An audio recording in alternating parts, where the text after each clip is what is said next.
बिहार के पूर्व मुख्यमंत्री जीतन राम मांझी ने आज से कुछ दिनों पहले ब्रह्मर्षि समाज को लेकर के एक अपशब्द कहा था। उन्होंने बयान दिया था। हालांकि बाद में जीतन राम मांझी ने कहा है कि किसी को अगर इस बात से ठेस लगी है तो मैं उनसे माफ़ी मांगता हूं।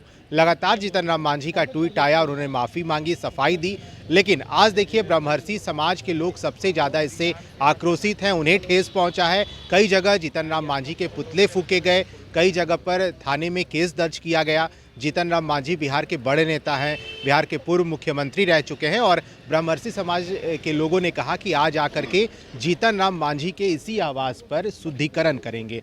और लिहाजा देखिए, जैसे ही इस बात की जानकारी मिली, पुलिस प्रशासन और पुलिस बल की तैनाती कर दी गई है। इस वक्त हम आपको जीतन राम मांझी के घर आवास के बाहर की तस्वीरें दिखा रहे हैं। पुलिस बल की तैनाती की गई है ताकि यहाँ पर किसी तरह की कोई चूक ना हो। हालांकि ये खबरें हैं कि ब्रह्मर्षि समाज के लोग यहाँ पहुँचेंगे और जीतन राम मांझी के इस आवास को शुद्धिकरण करने की बात कही गई है। इस वक्त दिखा रहे हैं हम आपको तस्वीर, किस तरह से जीतन राम मांझी बिहार के पूर्व मुख्यमंत्री हैं, बिहार के बड़े नेता माने जाते हैं और इसलिए पुलिस बल की तैनाती की गई है। जीतन राम मांझी का जो बयान आया था, उन्होंने कहा था कि ब्रह्मर्षि समाज और ब्राह्मण के लोगों को उन्होंने अपशब्द कहा गया कि उन्होंने गाली दी है, जिसके बाद कई जगह पर पुतले फूके गए, कई जगह पर केस दर्ज किया गया। और जीतन राम मांझी ने इस बात की जानकारी दी, उन्होंने सफाई दी, उन्होंने माफ़ी मांगी और लिहाजा देखिए, इस वक्त पुलिस बल की तैनाती जीतन राम मांझी के घर के आवास के बाहर है। और आप समझ सकते हैं कि अगर ब्रह्मर्षि समाज के लोगों ने ये कहा कि आज जीतन राम मांझी बिहार के पूर्व मुख्यमंत्री उनके आवास पर आकर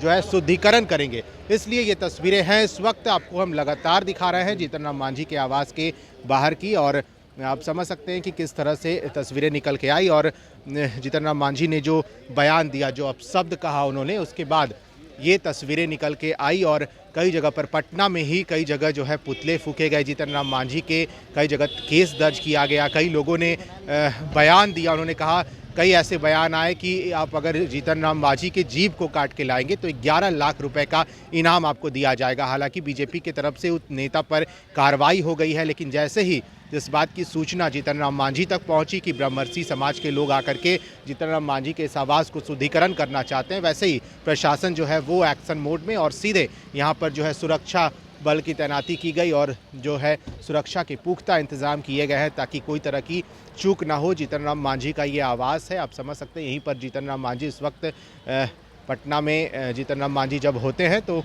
यहीं आवास पर रहते हैं। और आज सचिवालय थाने की गाड़ी और सीधे अतिरिक्त पुलिस बल की तैनाती जो है वो कर दी गई है। तो कहीं ना कहीं इस खबर को लेकर के पुलिस प्रशासन को अलर्ट रखा गया है और यहाँ पर पुलिस बल की तैनाती की गई है। आप बने रहे फर्स्ट बिहार के साथ।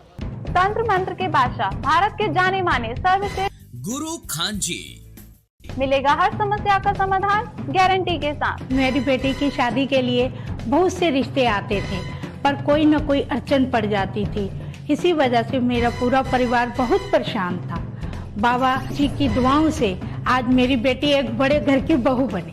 भटको चाहे जहां, काम होगा सिर्फ यहाँ। गृह कलेश, कर्ज मुक्ति, प्रेम विवाह, जादू टोना, पति पत्नी में अनबन, सौतन या दुश्मन से छुटकारा, विदेश यात्रा में रुकावट, फिल्मों में प्रवेश और कोर्ट कचहरी जैसी समस्याओं का समाधान।